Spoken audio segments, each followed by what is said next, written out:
열왕기상 2장 26절로 35절 말씀입니다. 열왕기상 2장 26절부터 35절입니다. 우리 한 목소리로 봉독하겠습니다. 시작.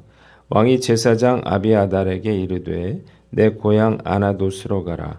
너는 마땅히 죽을 자이로되 내가 내 아버지 다윗 앞에서 주 여호와의 궤를 메었고 또 내 아버지가 모든 환난을 받을 때에 너도 환난을 받았은즉 내가 오늘 너를 죽이지 아니하노라 하고 아비아달을 쫓아내어 여호와의 제사장 직분을 파면하니 여호와께서 실로에서 엘리의 집에 대하여 하신 말씀을 응하게 함이더라. 그 소문이 요압에게 들림에 그가 여호와의 장막으로 도망하여 제단 뿔을 잡으니 이는 그가 다윗을 떠나 압살롬을 따르지 아니하였으나 아도니아를 따랐음이더라. 어떤 사람이 솔로몬 왕에게 아뢰되 요압이 여호와의 장막으로 도망하여 제단 곁에 있나이다. 솔로몬이 여호야다의 아들 브나야를 보내며 이르되 너는 가서 그를 치라. 브나야가 여호와의 장막에 이르러 그에게 이르되 왕께서 나오라 하시느니라. 그가 대답하되 아니라 내가 여기서 죽겠노라. 브나야가 돌아가서 왕께 아뢰어 이르되 요압이 이리이리 내게 대답하더이다. 왕이 이르되 그의 말과 같이 하여 그를 죽여 보더라. 요압이 까닭 없이 흘린 피를 나와 내 아버지의 집에서 내가 제하리라. 여호와께서 요압의 피를 그의 머리로 돌려보내실 것은 그가 자기보다 의롭고 선한 두 사람을 쳤음이니 곧 이스라엘 군사령관 넬의 아들 아브넬과 유다 군사령관 예델의 아들 아마사를 칼로 죽였음이라. 이 일을 내 아버지 다윗은 알지 못하셨나니 그들의 피는 영영이 요압의 머리와 그의 자손의 머리로 돌아갈지라도 다윗과 그의 자손과 그의 집과 그의 왕위에는 여호와께로 말미암는 평강이 영원히 있으리라. 여호야다의 아들 브나야가 곧 올라가서 그를 쳐 죽이매 그가 광야에 있는 자기의 집에 매장되니라. 왕이 이에 여호야다의 아들 브나야를 요압을 대신하여 군사령관으로 삼고 또 제사장 사독으로 아비아달을 대신하게 하니라. 아멘. 오늘은 열왕기상 2장 말씀을 가지고 아비아달의 파면 요압의 처형이라고 하는 제목으로 묵상 나눔하도록 하겠습니다. 아도니아를 처형한 후에 솔로몬은 그의 반역에 동조했던 자들을 심판하는데 아비아달은 파면시키고 그리고 요압은 처형하게 됩니다. 먼저 26절로 27절 아비아달의 파면에 대한 내용이에요. 한번 따라해 봅시다. 아비아달의 파면. 자, 먼저 26절을 보면 아비아달에 대해서는 이제 정상 참작을 해 주게 됩니다. 그러니까 처형하지 않고 그를 살려 주게 되는데 오늘 26절 보니까 솔로몬이 이 아비아달에게 뭐라고 말했습니까? 제사장직을 파면하고 그리고 고향 아나돗으로 돌아가라 그렇게 말을 했어요. 이 아비아달은 제사장으로서 여호야다의 반역에 가담했죠. 그래서 죽어 마땅했지만 솔로몬은 그의 공로를 참작해서 제사장직에서 파면하는 것에 그쳤습니다. 두 가지 이유가 있습니다. 첫 번째는 그가 다윗 앞에서 여호와의 궤를 메어 올린 일 때문이다. 이렇게 되어 있는데 역대상 5장에 보면 제사장 아비아달은 법궤를 오벳에돔의 집으로부터 예루살렘으로 옮길 때 여호와의 궤를 맨 일이 있고 두 번째는 사무엘하 15장 말씀에 압살롬의 난을 당하게 될 때 피난을 하게 되죠. 이때 법궤를 맡아 책임짐으로써 다윗을 도왔습니다. 두 번째 이유는 다윗과 함께 환난을 받았기 때문이에요. 사무엘상 22장, 23장을 보면 다윗이 사울로 인해서 환난을 당할 때 또 압살롬이 반역을 일으켜서 야반도주를 할 때 이 아비아달이 다윗과 함께 환난을 당하는 것을 알 수가 있습니다. 그러나 오늘 말씀을 보면 제사장직에서 파면이 되죠. 이것은 곧 뭐였습니까? 두 번째로 말씀의 성취였다는 것입니다. 27절. 어떤 말씀이냐? 여호와께서 실로에서 엘리의 집에 대해서 하신 말씀을 이루셨다. 이렇게 오늘 본문이 기록을 하고 있습니다. 사무엘상 2장에 보면 하나님의 사람이 엘리 제사장을 찾아옵니다. 그래서 그들의 죄악으로 인해서 엘리 가문의 제사장직이 폐하여질 것이다. 이렇게 예언을 했습니다. 자, 이 말씀이 이 아비아달의 제사장 파면 사건으로 성취되었다는 건데요. 원래 그 제사장직은 아론의 아들들이 맡아서 이 제사장직을 이어오고 있었는데 아론에게는 아들이 몇이었습니까? 넷이었어요. 그 중에 나답과 아비후는 제단에 다른 부를 드렸다가 죽게 되죠. 그래서 남은 아들이 엘라살과 이다말이었습니다. 사독은 엘라살 계열에 속하고 아비아달은 이다말 계열인 엘리 집안에 속한 사람이었어요. 그런데 아비아달이 아도니아 영모죄로 인해서 이 제사장직에서 파면이 되므로 이 대제사장직은 엘레아살 계통으로 일원화되는데 이것은 엘리 제사장 때 예언했던 그 하나님의 그런 말씀이 성취된 것이었다는 것입니다. 무슨 말씀인지 아시겠죠? 한번 따라해 봅시다. 끝까지 충성하라. 이때 아비아달의 나이는 어느 정도 됐을까? 다윗과 함께 했으니까 그러니까 나이가 한 80세 정도 됐을 것이다. 이렇게 봅니다. 제사장직에서 파면돼서 쓸쓸히 고향으로 쫓겨가는 이 아비아달의 심정은 어떤 것이었을까요? 평생 동안 하나님을 따르고 또 다윗에게 충성했던 그는 단 한 번의 그러한 잘못된 판단으로 인해서 돌이킬 수 없는 그러한 실수를 저지르고 말았습니다. 그의 남은 생애는 후회와 회한으로 가득 찼을 거예요. 말씀을 묵상하면서 끝까지 하나님을 따르고 또 하나님 말씀에 순종하며 사는 것이 얼마나 어려운 일인가 다시 한번 생각을 해보게 됩니다. 한순간에 잘못된 판단이 오랫동안 쌓아온 그러한 성실과 충성의 열매를 다 빼앗아갈 수 있다는 것입니다. 지난번에 제가 썼던 설교문을 이렇게 보다가 제가 그 김삼환 목사님의 그 고생하던 시절에 그러한 예화를 설교 때 한 그런 내용을 본 적이 있습니다. 당시에 제가 이제 큰 감동을 받았으니까 그런 이야기를 여러분들에게 나누었었는데 명성교회가 불법, 편법, 세습으로 한국교회에 참 어려움을 일으켰는데 이제는 그런 감동적인 이야기가 다 쓸모없는 이야기, 무의미한 이야기가 되어버렸는데 정말 안타깝다는 생각이 듭니다. 젊은 시절에 그토록 충성되고 성실했던 목회자들이 나이 들어서 변질되는 것을 보면서 경각심을 느낍니다. 우리가 나는 안 그러겠지 이렇게 생각해서는 안 돼요. 왜냐하면 어떤 상황이든 간에 우리가 참 그게 뭐 재정적인 이유든 그게 뭐 건강의 이유든 그게 어떤 관계에서의 이유든 아니면 내가 원하는 그런 목표를 이루지 못해서이든 우리가 끝까지 하나님께 그렇게 순종하고 또 하나님의 뜻을 따르며 사는 것이 쉬운 일이 아니기 때문이에요.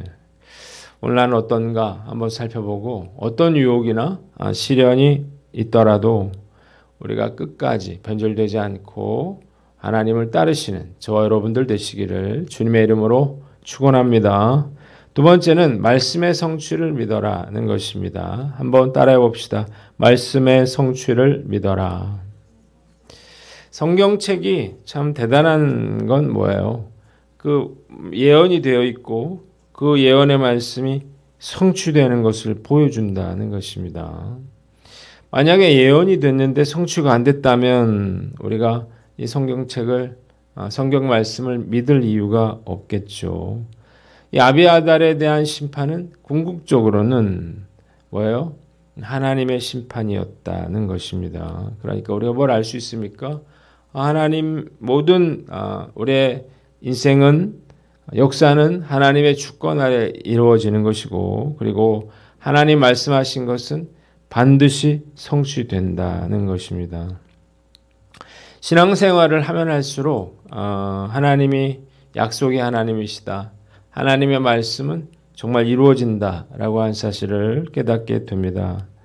젊었을 때보다는 좀 긴 안목으로 볼 수 있게 되었기 때문인데요.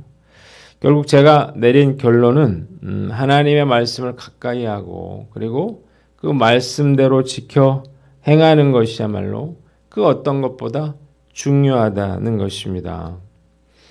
하나님께서 놀라운 그러한 축복을 약속해 주셨어요. 충성하는 자에게. 그리고 불순종하는 자에게는 또 하나님의 징계와 심판이 예언되어 있다는 것입니다. 말씀 묵상하면서 저는 하나님께서 저에게 매일매일 이렇게 말씀을 묵상하며 살 수 있도록 허락해 주신 은혜가 정말 감사하다 그런 생각이 들었어요. 왜냐하면 그 하나님의 약속의 말씀 중에서 그 하나님의 말씀을 붙잡고 사는 삶 그것이야말로 가장 큰 축복이 예언되어 있기 때문이에요. 제가 큐티를 언제부터 했냐면 거의 40년 전이죠. 교회 선생님이 큐티 책을 주면서 큐티를 한번 해보라 이렇게 된 거예요. 제가 놀란 건 뭐냐면 그 선생님 집에 가봤는데 데려가서 그 책장에 그 선생님이 이렇게 손으로 쓴 큐티가 책장에 이렇게 여러 권이 꽂혀 있더라고요. 그걸 보고 와 나도 한번 큐티를 한번 열심히 해봐야 되겠다 이제 이런 생각을 했죠. 근데 여러분도 뭐 해봐서 아시지만 큐티가 어렵잖아요. 그래서 이게 계속하기가 힘들더라고요. 그런데 이제 제가 잘한 건 뭐냐면 큐티 책을 계속 샀다는 것입니다. 안 본 적도 많아요. 이걸 이제 들고 다니면서 들고는 다녔는데 이걸 열어보지를 않은 거죠. 아니면 제가 이렇게 눈으로만 이렇게 본 적도 많고 이걸 큐티라고 말할 수 있을지 모르겠지만 저도 눈으로 봤단 말이에요. 옆에다 이렇게 끄적거리든지 그렇게 해서 이제 큐티를 해 왔습니다. 직장 생활할 때도 마찬가지고 이제 목회를 시작하면서도 사실 큐티를 매일매일 하기에는 힘이 듭니다. 새벽기도 설교를 매일매일 큐티 안 하고도 얼마든지 할 수 있죠. 제가 목회를 한 지가 얼마인데 설교해 놓은 게 수두룩하게 많아요. 그냥 그거 하면 되는데 큐티를 하게 되면 옛날 거 하지 않고 매일매일 여러분들이 밥을 하듯이 그렇게 매일매일 이 말씀을 묵상해야 되는 거거든요. 이게 목회자들도 쉬운 게 아니에요. 자, 그런데 어느 순간에 제가 제대로 된 큐티를 하게 됐어요. 이건 딱 한 가지예요. 제가 포기하지 않았기 때문이죠. 끝까지 되든 안 되든 계속 이걸 붙잡고 있었기 때문인 거예요. 자, 말씀을 묵상하면서 무슨 복을 받았냐? 말씀을 묵상하는 것 자체가 큰 복이에요. 하나님 말씀 앞에서 씨름하면서 그 말씀을 생각하는 시간들이 참 귀한 것이었다는 생각이 듭니다. 여러분이 하루를 한번 생각해 보세요. 내가 하나님에 대해서 얼마나 생각하는 시간이 있나 생각해 보면 사실 하루 중에 5분도 되지 않는 경우가 많거든요. 근데 하나님 말씀을 묵상하면 최소한 30분, 뭐 길면 1시간 이렇게 늘 하나님과 함께하는 그런 시간을 확보하는 것인데 이것은 그것 자체로만도 엄청난 그런 큰 축복이 돼요. 자, 그래서 더 놀라운 건 뭐냐요? 그 하나님의 말씀을 날마다 읽고 묵상하는 자에게 하나님의 놀라운 그러한 축복을 약속해 주셨다는 거죠. 그래서 저는 죽을 때까지 이 큐티책을 놓지 않겠다. 그래서 끝까지 축복받은 삶을 살아가겠노라 이렇게 생각을 하고 있는데 오늘 여러분도 마찬가지. 하나님 말씀 분명히 성취됐다고 했는데 오늘 우리가 이 말씀을 믿고 우리도 말씀의 사람이 되고 순종의 사람이 되시는 저와 여러분들 되시기를 주님의 이름으로 축원합니다. 두 번째는 28절로 35절인데 요압의 처형에 대해서 나와 있습니다. 한번 따라 봅시다. 요압의 처형. 아도니아가 죽고 아비아달이 파면됐다는 소식을 듣고 두려움에 빠진 요압은 아도니아가 했던 것처럼 여호와의 장막으로 달려가서 제단 뿔을 잡습니다. 왜 이렇게 했느냐? 솔로몬이 자기를 죽이지 못하도록 하기 위함이었습니다. 그러니까 이런 신성한 성소에서 사람을 죽이는 게 좀 부담이 되잖아요. 그리고 죽더라도 솔로몬에게 성소에서 사람을 죽인 자라고 하는 오명을 끼치고 죽으려고 했던 거예요. 이 소식을 들은 솔로몬은 어떻게 하나요? 분하야에게 그냥 쳐 죽이라 그래요. 장막에서 나오라 그랬는데 여기서 죽겠다 그러니까 그냥 거기서 쳐 죽여버리게 됩니다.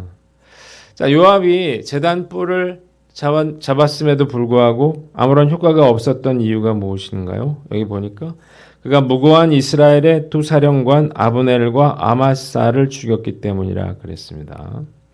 무고한 사람을 죽였기 때문에 제단 뿔을 잡아도 효과가 없었다는 것입니다. 자, 사람이 그의 이웃을 고의로 죽였으면 너는 그를 그 제단에서라도 잡아내어 죽일지니라 이렇게 돼 있어요. 그러니까 제단을 도피처로 삼으려면 실수로 사람을 죽인 자에 국한되었어요. 그렇기 때문에 요압이 제단뿔을 잡았다 하더라도 그것이 효과가 없었던 것입니다. 한번 따라해 봅시다. 교만과 탐욕을 버려라.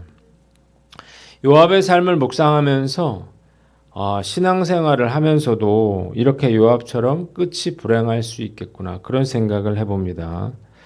자, 그는 다윗의 신복 중의 신복이고 수많은 위기를 함께했던 사람이에요. 생사를 같이 했던 사람이에요. 그를 왕으로 세운 1등 공신이었습니다. 그런데 그의 마지막은 정말 비참하고 초라했어요. 그가 이렇게 된 이유가 뭐냐? 두 가지가 있는데 첫 번째는 교만이고 두 번째는 탐욕이에요. 전쟁을 했는데 연전연승을 했죠. 이러다가 보니까 다윗도 통제할 수 없는 그런 교만한 사람이 되었습니다. 그래서 아마도 이스라엘은 내가 세운 나라라 이렇게 생각했을 것 같아요. 그리고 권력욕에 사로잡혀서 다윗이 평화협정을 맺은 아브넬과 또 다윗이 등용한 아마사를 비열한 방법으로 살해했어요. 안타까운 건 뭐냐면 본인은 자신의 잘못을 전혀 깨닫지 못하고 있었다는 것입니다. 스스로 뭐라고 생각했을까요? 나는 다윗의 충신이고 이스라엘의 개국공신이다. 이렇게 자처했겠죠. 그런데 사실은 뭐예요? 이 다윗에게는 부담이 됐고 하나님 앞에서는 죄인이었습니다. 아도니아를 앞세워서 권력을 이어가려고 했던 그의 욕심은 결국 죽음으로 되돌아오게 됩니다. 교만하고 탐욕에 빠지게 되면 하나님께 어떻게 쓰임받았든지 상관없이 결국 이렇게 버림받을 수 있다는 사실을 알아야 됩니다. 잠언 16장 18절에 교만은 패망의 선봉이요 거만한 마음은 넘어짐의 앞잡이니라 이렇게 말을 했는데 우리가 힘이 있고 또 가진 것이 많다면 특히 교만과 탐욕에 빠지지 않도록 주의해야 합니다. 그리고 나 스스로 잘하고 있다 이렇게 스스로 착각해서는 안 되는 거예요. 우리가 힘도 없고 돈도 없고 뭐 가진 것도 없고 이래서 내가 겸손한 사람이라 이렇게 착각해서는 안 돼요. 우리가 얼마든지 교만해질 수 있고 우리가 욕심, 탐욕에 빠지게 되면 그러면 결국 우리도 이렇게 죄를 짓고 또 이렇게 불행한 인생이 될 수도 있는 것입니다. 오늘 나는 어떤가 한번 살펴보고 어떤 상황에서도 변질되지 않도록 그렇게 늘 깨어있는 저와 여러분들 되시기를 주님의 이름으로 축원합니다. 기도하겠습니다. 하나님 아버지